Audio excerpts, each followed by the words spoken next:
Today we consider silver price targets and what sort of expectation we can realistically have for the gold-silver ratio. So let's dive on in. Now, this channel provides global macro insights and champions the importance of sound money in a world gone crazy, so do consider subscribing. Previously on this channel we've explored the gold-silver ratio and how it could reach as low as even 15-1 in an extreme crisis, and I know there are those of you who fully expect this to actually occur, and even for this ratio to possibly go even lower. Others may well be more conservative, and without the benefit of hindsight, each and every investor will need to determine what the right level to sell is for them, if that's your intention. How bullish are you for silver to truly outperform gold? And outperform gold it usually does. We certainly seem to have almost the perfect backdrop for precious metals to soar. Of course, there is huge chatter of how silver will attain a new all-time high, and this seems almost guaranteed with a brand new era of financial repression upon us. Now, this will seek to transfer private sector funds to the government to aid with the much needed debt reduction. As we've looked at before, silver has previously done very well in eras of financial repression. Now, previously silver has largely spiked rather than finding a permanently far higher support plateau and offering investors real stability. Yet the argument can certainly be made that the monetary and wider economic situation suggests that there would be little chance of silver sinking back to such low levels as we've seen over the last 5 years or so. But what does history tell us we should expect? Well, let's take a look. So in forecasting likely price outcomes, one method commonly used for gold, which works nicely for silver, is to take an average of the last two great bull markets' percentage gains and apply this to the current outlook. So for instance, the bull market of 1971 to 1980 saw gold rise by 2,200%, and 1999 to 2011 saw a gain of 700%. This gives an average percentage gain of 1,450%. Applying this to the gold low in 2015 of around $1,050 gives Jim Rickards his figure of just over $15,000.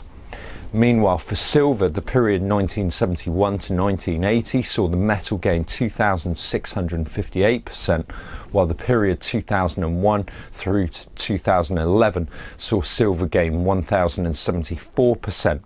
Averaging the two out gives us 1,866%. If we take the March low of $14.21 and multiply by this percentage, we get an outcome of around $265 per ounce of silver. And so how does this method apply to the gold-silver ratio? Well, applying the same methodology by averaging the low point of the gold-silver ratio between these two great bull markets, we have 15 in 1980 and 32 or so in 2011. This suggests gold-silver ratio average between the two of around 23.5 at such a potential peak. Such a ratio right now would give rise to a silver price in the mid-80s. But moreover, if Jim Rickards is right in his $15,000 forecast for gold, well, this would give a silver price well in excess of $600 per ounce at a ratio of 23.5 to 1. Of course, there's all sorts of external factors that will play a role here, such as whether there will be an official gold price revaluation and the potential for gold to play a role as an international monetary standard.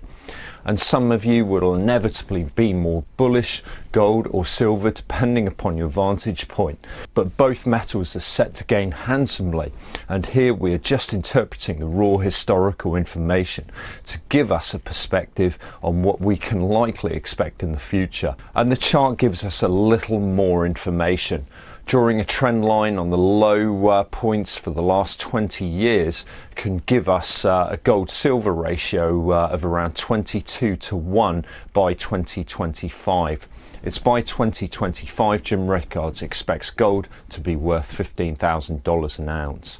While this provides fascinating insight into silver's potential, the future gold-silver ratio lies less in levels to which metal prices can actually rise and is more a function of underlying environmental, economic, financial, political, social and public health that push investors into buying more gold and silver as they hedge their risks to other financial assets. Silver is far more volatile than gold, and looking at its performance since the 70s, you would have to say and classify silver as a high risk, high return asset.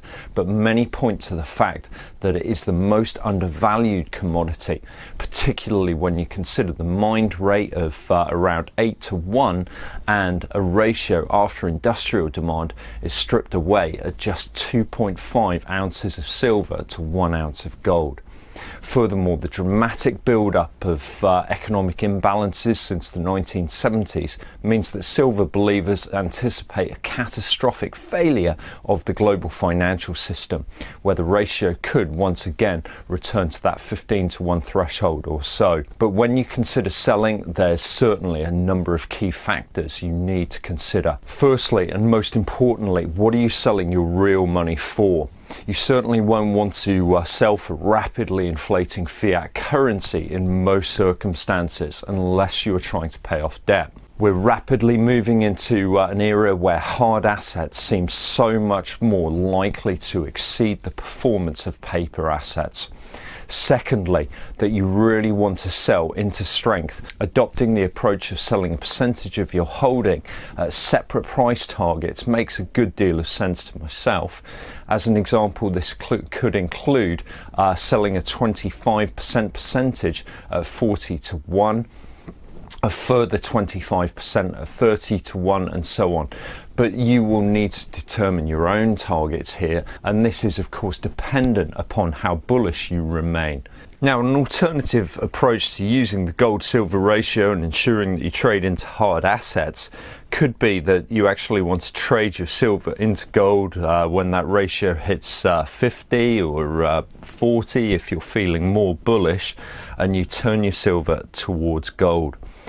Thereafter, when the ratio goes back up towards 80 to 1, you reconvert your gold into silver. Keeping in tune with the wider macro and socio-economic backdrop is of course crucial here, and of course I'd love to help. And third, forget about trying to actually time the market exactly. Those that sell at the peak are either simply lucky or possess information others simply do not have. Now, I hope this has been a useful exploration of the gold-silver ratio. Do let me know what sort of ratio you're targeting. Here's our summary. Do consider subscribing, and I look forward to seeing you next time. Bye bye.